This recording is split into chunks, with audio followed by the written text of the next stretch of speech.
Oh, hello. Welcome back, everybody. We are on Chapter 2, The Forest Journey. Well, before we begin, I just wanted to say a couple of things. A brief update, if you will. I have tried to edit the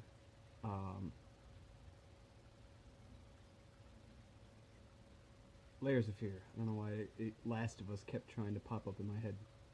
Layers of Fear. As you can tell, also, I've been sick. So, the Layers of Fear video is in too many pieces, and when I try and render it, it desyncs like crazy. So, that video might have to wait until I get a rig of my own to try and put that puzzle together. I wanted to say Humpty Dumpty, but for some reason that was out of my head too. Clearly, I'm not all together here right now. That's a perfect time to make a video.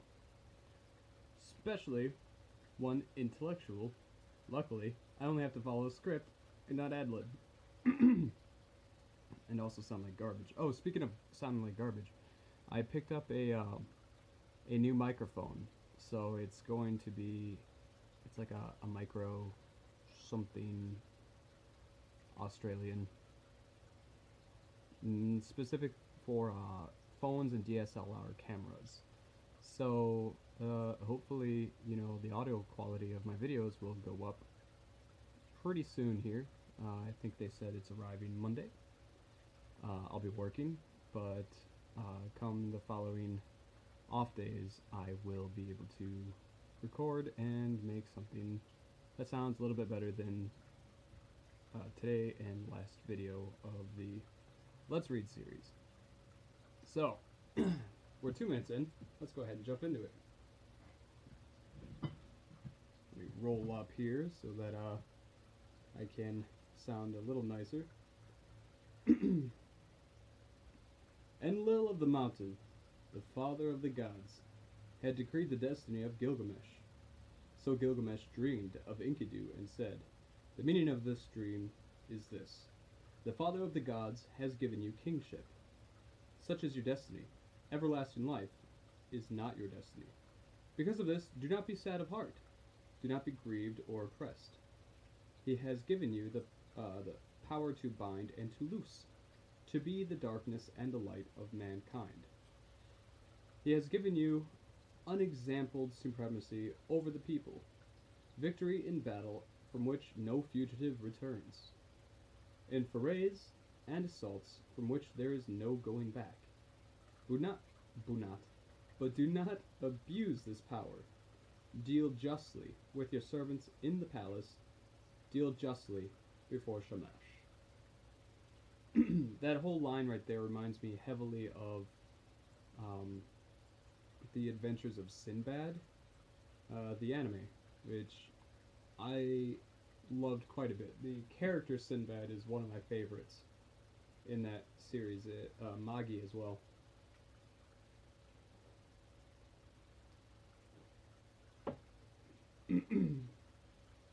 The whole light and dark thing, and the kingship, rulership. The eyes of Enkidu were full of tears, and his heart was sick. He sighed bitterly with Gilgamesh.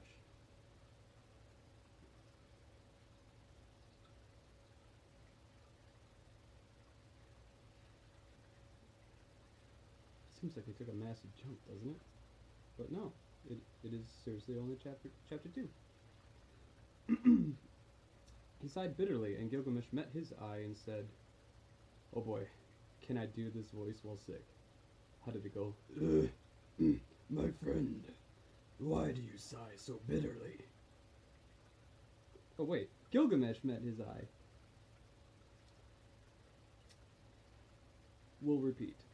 "My friend, why do you sigh so bitterly?" But Enkidu opened his mouth and said, now in this voice, "I am weak. My arms have lost their strength.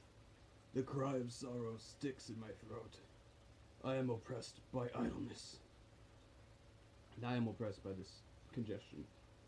It was then that Lord Gilgamesh turned his thoughts to the country of the living. On the land of cedars, the Lord Gilgamesh reflected. He said to servant Enkidu, I have not established my name stamped on bricks as my destiny decreed. Therefore I will go to the country where the cedar is felled. I will set up my name in the place where the names of famous men are written, and where no man's name is written yet, will I raise a monument to the gods. Because of the evil that is in the land, we will go to the forest and destroy this evil. For in the forest lives Humbaba, whose name is Hugeness, a ferocious giant. But Enkidu sighed bitterly and said, When I went with the wild beasts ranging through the wilderness, I discovered the forest. Its length is 10,000 leagues in every direction. Enlil has appointed Humbaba to guard it, and armed him in sevenfold terrors. Terrible to all flesh is Humbaba. When he roars, it is like the torrent of a storm. His breath is like fire, his jaws death itself. He guards the cedars so well that when the wild heifer stirs in the forest, though she is 60 leagues distant, he hears her. What man would willingly walk into the country and explore its depths? I tell you, weakness overpowers whoever goes near it. It is not an equal struggle when one fights with Humbaba. He is a great warrior, a battering ram. Gilgamesh, the watchman of the forest, never sleeps. Gilgamesh replied, Where is the man who can clamber to heaven? Only the gods live forever with glorious Shamash. But as for us men, our days are numbered. Our occupations are a breath of wind. How is this already you are afraid? I will go first, although I am your lord, and you may safely call out, Forward! There is nothing to fear. Then, if I fall, I leave behind me a name that endures.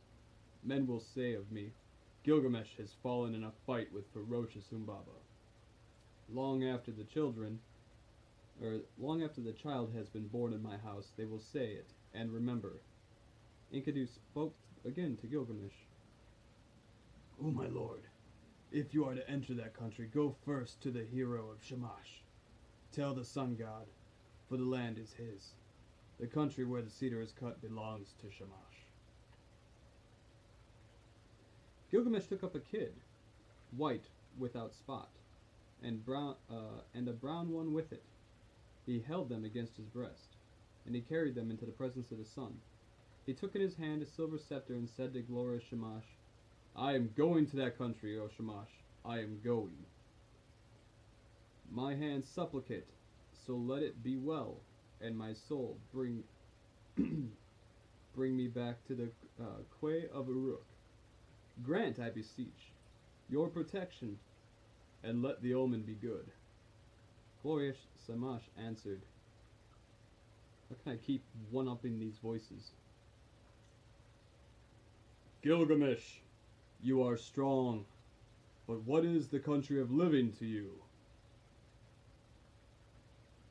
O Shamash, hear me, Shamash. Let my voice be heard. Here in the city man dies oppressed at heart. Man perishes with despair in his heart. I have looked over the wall, and I see the bodies floating in the river. And that will be my lot also. Indeed, I know it is so, for whoever is tallest among men cannot reach the heavens, and the greatest cannot encompass the earth. Therefore I would enter that country, because I have not established my name stamped on brick as my destiny decreed. I will go to the country where cedar is cut. I will set up my name where the names of famous men are written, and where no man's name is written I will raise a monument to the gods. The tears ran down his face, and he said, Alas, it is a long journey that I must take to the land of Humbaba. If this enterprise is not to be accomplished, why did you move me, Shamash, with the restless desire to perform it? How can I succeed if you will not succor me? If I die in that country, I will die without rancor. But if I return, I will make a glorious offering of gifts and praise to Shamash. So Shamash accepted the sacrifice of his tears. Like the compassionate man, he showed him mercy. He appointed strong allies for Gilgamesh, sons of one mother, and stationed them in the mountain caves. The great winds he appointed, the north wind, the whirlwind, the storm and the icy wind, the tempest and the scorching wind, like vipers, like dragons, like scorching fire, like a serpent that freezes the heart, a destroying flood and the lightning's fork, such were they, and Gilgamesh rejoiced. He went to the forge and said, I will give orders to the armorers. They will cast us our weapons while we watch them. So they gave orders to the armorers, and the craftsmen sat down in conference. They went into the groves of the plain and cut willow and boxwood. They cast for them axes of 90 pounds, and great swords they cast with blades of 60 pounds each one, with pommels and hilts of 30 pounds. They cast for Gilgamesh the axe, might of heroes, and the bow of Ashan. And Gilgamesh was armed, and Enkidu, and the weight of the arms they carried was 30 pounds. The people collected in the councilors in the streets, and in the marketplace of Uruk they came through the gate of 7 bolts.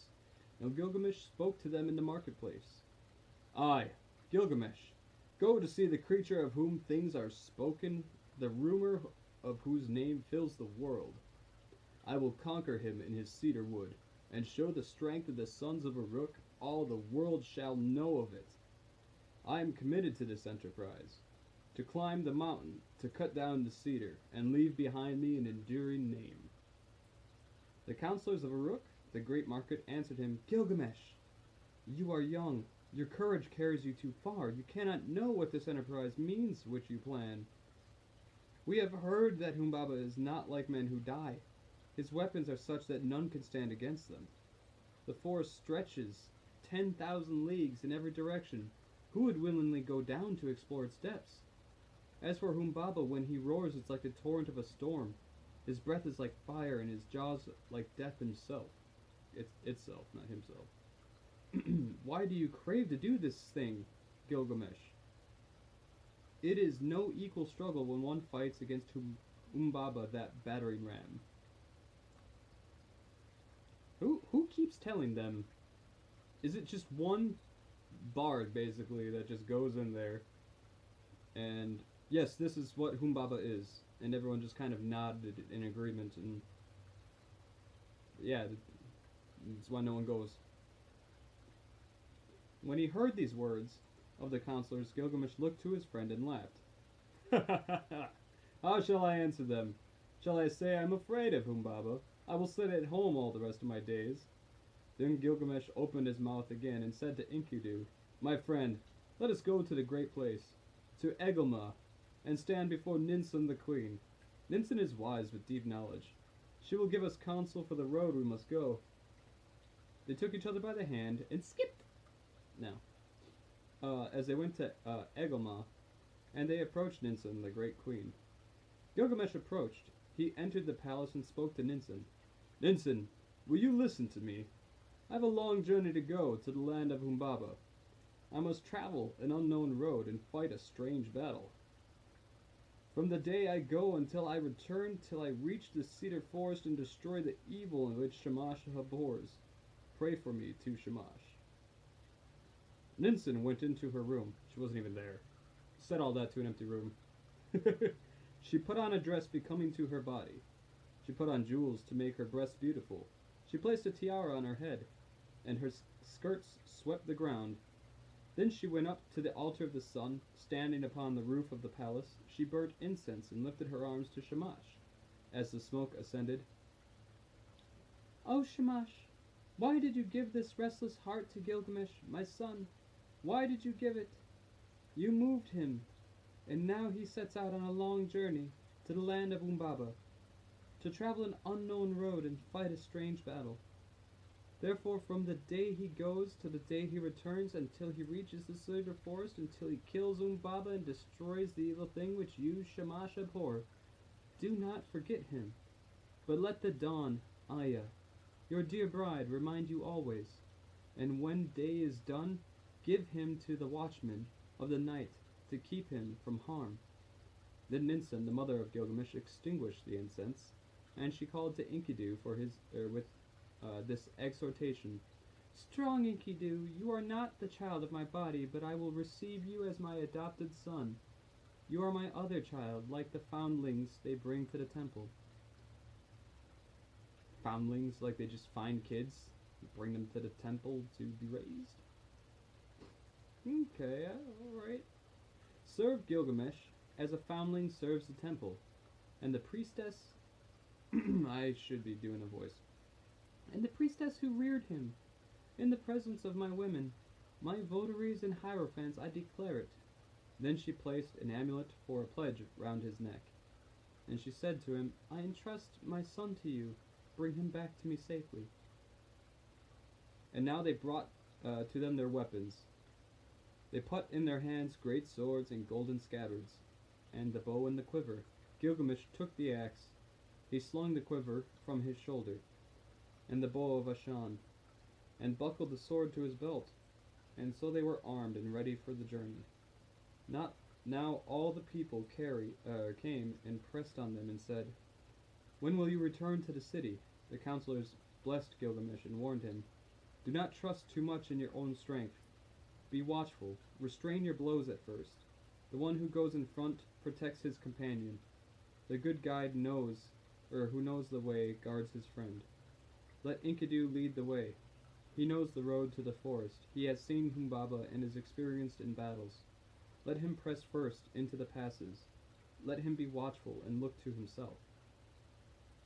Let Enkidu protect his friend and guard his companions, and bring him safe through the pitfalls of the road. We, the counselors of Uruk, entrust our king to you, O Enkidu. Bring him back safely to us. No pressure. Again to Gilgamesh they said, May Shamash give you your heart's desire. May he let you see with your eyes the thing accomplished which your lips have spoken. May he open a path for you where it is blocked, and a road for your feet to tread. May he open the mountains for your crossing, and may the nighttime bring you the blessings of night. And Lugu Banda, your guardian god, stand beside you for victory. May you have victory in battle as though you fought with a child. Oh boy. Wash your feet in the river of Humbaba to which you are journeying. In the evening dig a well, and let there always be pure water for your water skin. Offer cold water to Shamasha, and do not forget Lugobanda. Then Enkidu opened his mouth and said, Forward, there is nothing to fear. Follow me, for I know this place where Humbaba lives and the path where he walks. Let the counselors go back. Here is no cause for fear. Enkidu is like temperamental. Oh no, we can't do this. There's no need for fear. All the time. When the counselors heard this, they sped the hero on his way. Go, Gilgamesh. May your guardian god protect you on the road and bring you safely back to the quay of Uruk. After 20 leagues, they broke their fast. After another 30 leagues, they stopped for the night. 50 leagues they walked in one day. In 3 days, they had walked as much as a journey of a month in 2 weeks. They crossed 7 mountains before they came to the gate of the forest. Then Enkidu called out to Gilgamesh, Do not go down into the forest. When I opened the gate, my hand lost its strength. Gilgamesh answered him, Dear friend, do not speak like a coward. See? Have we got the better of so many dangers and traveled so far to turn back at last? You, who are tried in wars and battles, hold close to me now, and you will feel no fear of death. Keep beside me, and your weakness will pass. The trembling will leave your hand. Would my friend rather stay behind? No. We will go down together into the heart of the forest. Let your courage be roused by the battle to come. Forget death and follow me. A man resolute in action, but one who is not foolhardy. When two go together, each will protect himself and shield his companion, and if they fall, they leave an enduring name. Together they went down into the forest, and they came to a green mountain. There they stood still. They were struck dumb. They stood still and gazed at the forest. They saw the height of the cedar. They saw the way into the forest, and the track where Humbaba used to walk. The way was broad, and the going was good. They gazed at the mountain of cedars, the dwelling place of the gods, and the throne of Ishtar. The hugeness of the cedar rose in front of the mountain. Its shade was beautiful, full of comfort. Mountain and glade were green with brushwood. There Gilgamesh dug a well before the setting sun. He went up the mountain and poured out a fine meal on the ground and said, "O mountain, dwelling of the gods, bring me a favorable dream." Then they took each other by the hand and lay down to sleep. And the sleep that flows from the night, it makes me laugh that these guys are heroes, big burly men, and the image of them taking each other's hand and going to bed. it's too much. It's hilarious. Where was I? And the sleep that flows from the night lapped over them. Gilgamesh dreamed, and at midnight sleep left him, and he told his dream to his friend. "Enkidu, what was it that woke me if you did not? My friend, I have dreamed a dream. Get up, look at the mountain precipice. The sleep that the gods sent me is broken. Ah, my friend, what a dream I have had. Terror and confusion. I seized hold of a wild bull in the wilderness. It bellowed and beat up the dust till the whole sky was dark. My arm was seized and my tongue bitten. I fell back on one knee. Then someone refreshed me with water from his water skin." Enkidu said, Dear friend, the god to whom we are traveling is no wild bull, though his form is mysterious. That wild bull which you saw is Shamash, the protector. In our moment of peril he will take our hands. The one who gave water from his water skin, that is your own god who cares for your good name, your Lugubanda. United with him, together we will accomplish a work, the fame of which will never die." Gilgamesh said, "I dreamed again." "What, like right then?" "We stood in a deep gorge of the mountain. Beside it were we two were like the smallest of swamp flies. And suddenly the mountain fell. It struck me and caught my feet from under me. Then came an intolerable light blazing out, and in it was one whose grace and whose beauty was greater than the beauty of this world. He pulled me out from under the mountain. He gave me water to drink, and my heart was comforted. And he set my feet on the ground." Then Enkidu, the child of the plain, said, "Let us go down for the mountain and talk this thing over again, or together." He said to Gilgamesh, the young god, "Your dream is good. Your dream is excellent. The mountain which you saw is Humbaba. Now surely we will seize and kill him, and throw his body down as the mountain fell upon the plain." That was my interpretation as well. The next day, after 20 leagues, they broke their fast, and after another 30, they stopped for the night. They dug a well before the sun had set, and Gilgamesh ascended the mountain. He poured out a fine meal on the ground and said, "O mountain, dwelling of the gods, send a dream for Enkidu. Make him a favorable dream." The mountain fashioned a dream for Enkidu. It came, an ominous dream. A cold shower passed over him. It caused him to cower like the mountain barley under a storm of rain. But Gilgamesh sat with his chin on his knees till the sleep which flows over all mankind lapped over him. Then at midnight sleep left him. He got up and said to his friend, "Did you call me, or why did I wake? Did you touch me, or why am I terrified? Did not some god pass by, for my limbs are numb with fear? My friend, I saw a third dream, and this dream was altogether frightful. The heavens roared and the earth roared again. Daylight faded and darkness fell. Lightnings flashed, fire blazed out, the clouds lowered, they rained down death. Then the brightness departed, and the fire went out, and all was turned to ashes fallen about us. Let us go down from the mountain and talk this over, and consider what we should do." When they had come down from the mountain, Gilgamesh seized the axe in his hand. He felled the cedar. When Humbaba heard the noise far off, he was enraged. He cried out, "Oh boy." Who is this that violated my woods and cut down my cedar? But glorious Shamash called to them from heaven, Go forward. Do not be afraid. But now Gilgamesh was overcome by weakness, for sleep had seized him suddenly. A profound sleep held him. He lay on the ground, stretched out and speechless as though in a dream. When Enkidu touched him, he did not rise. When he spoke to him, he did not reply. O Gilgamesh, Lord of the plain of Kulub, the world grows dark. The shadows have spread over it. Now the glimmer of dusk. Shamash has departed. His bright head is quenched in the bosom of his mother, Ningal. O Gilgamesh, how long will you lie like this asleep? Never let the mother who gave you birth be forced in mourning in the city square. At length Gilgamesh heard him. He put on his breastplate, the voice of heroes, of 30 shekels weight. He put it on as though it had been a light garment that he had carried, and it covered him altogether. He straddled the earth like a bull that snuffs the ground, and his teeth were clenched. By the life of my mother Ninsun, who gave me birth, and by the life of my father, divine Lugalbanda, let me live to be the wonder of my mother, as when she nursed me on her lap.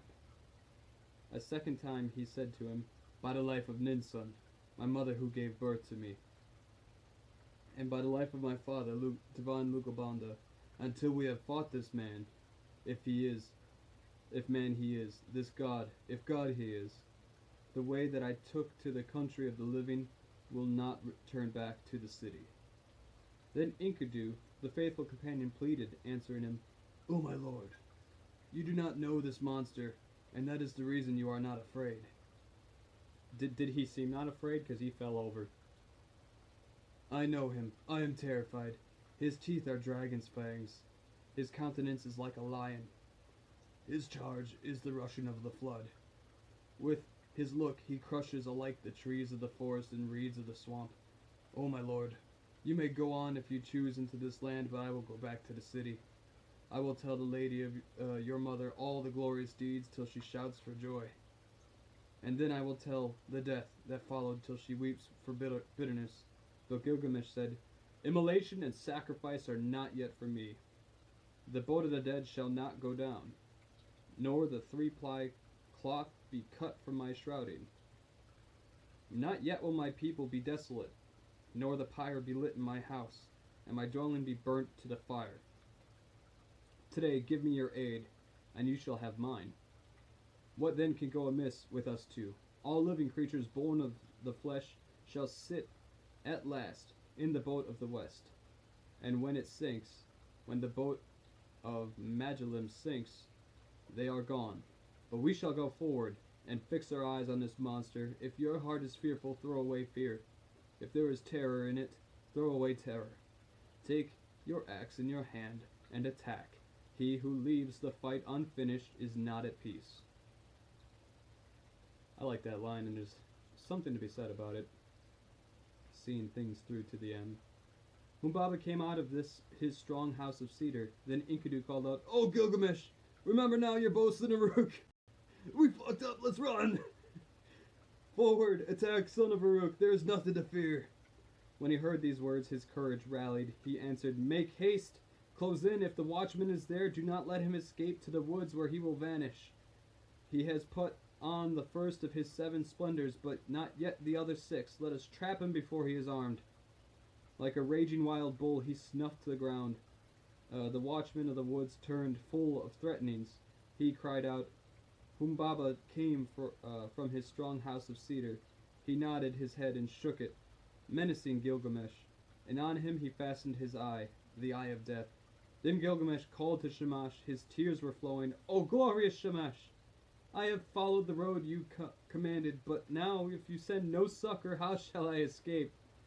Glorious Shamash heard his prayer, and he summoned the great north wind, the whirlwind, the storm and the icy wind, the tempest and the scorching wind. They came like dragons, like scorching fire, like a serpent that freezes the heart. a destroying flood and the lightning's fork. The 8 winds rose up against Humbaba. They beat against his eyes. He was gripped, unable to go forward or back. Gilgamesh shouted, "By the life of Ninsin, my mother, and divine Lugabanda, my father, in the country of the living, in this land I have discovered your dwelling. My weak arms and my small weapons I have brought to this land against you, and now I will enter your house." Oh boy. This is killing me.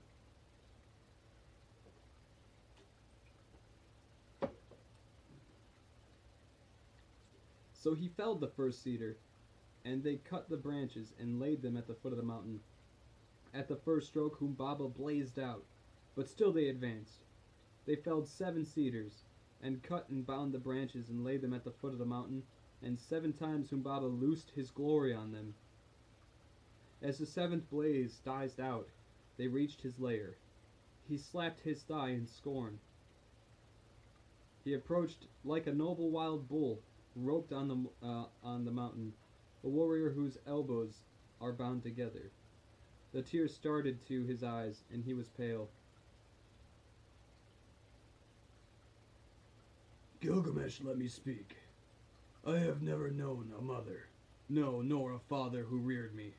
I was born of the mountain. He reared me, and Enlil made me the keeper of this forest. Let me go free, Gilgamesh, and I will be your servant.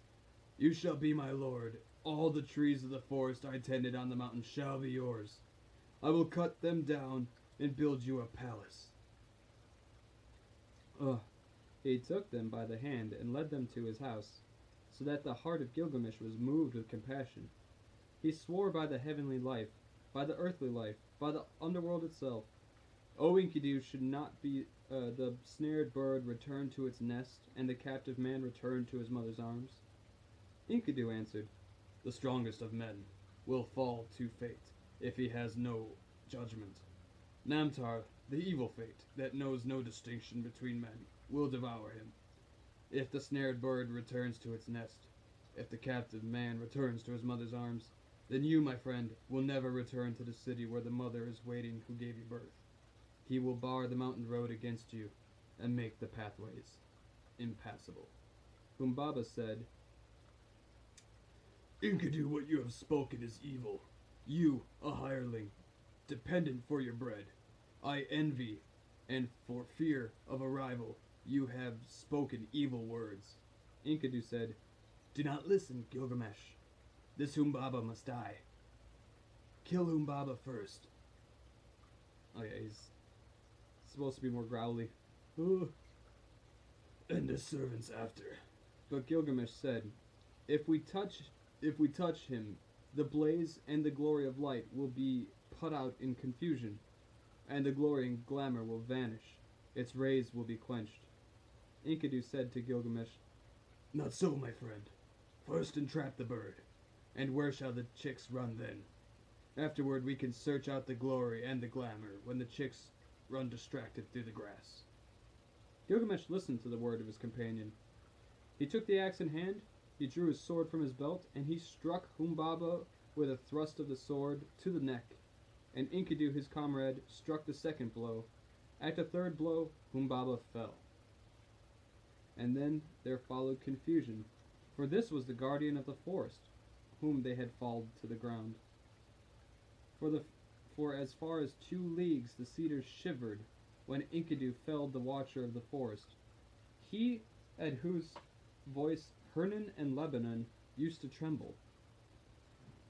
Now the mountains were moved, and all the hills, for the guardian of the forest was killed. They attacked the cedars. The 7 splendors of Humbaba were extinguished. So they pressed on into the forest, bearing the sword of 8 talents. They uncovered the sacred dwellings of the Anunnaki, and while Gilgamesh felled the first of the trees of the forest of Enkidu, Enkidu cleared their roots as far as the banks of the Euphrates. They set Humbaba before the gods, before Enlil. They kissed the ground and chopped the shroud and set the head before him. When he saw the head of Humbaba, Enlil raged at them. Why did you do this thing? From henceforth may the fire may the fire be on your faces. May it eat the bread that you eat. May it drink where you have drank. Then Elil took again the blaze and the 7 splendors that had been Humbaba's. He gave the first to the river, and he gave to the lion the stone of execration, and to the mountain, and to the dreaded daughter of the queen of hell. O Gilgamesh, king of the conqueror of the dreadful blaze, wild bull who plunders the mountain, who crosses the sea, glory to him, and from the brave the greater glory is Enki's. Woo! A little bit longer of a chapter, but there we have it. That was chapter 2, and quite a bit happened. I think that there's different versions of that fight with Humbaba. I believe one of the ones that I read was just a straight battle and less of a cheap shot, where they had captured Humbaba and he was captive, and they basically murdered him in this one. Let's see, which one was this published? This translation first published in 1960. So, I don't know, I'll have to take a look at it. Either way, I hope you guys have enjoyed this one. We will be having chapter 3 next week. And how many chapters do we have left?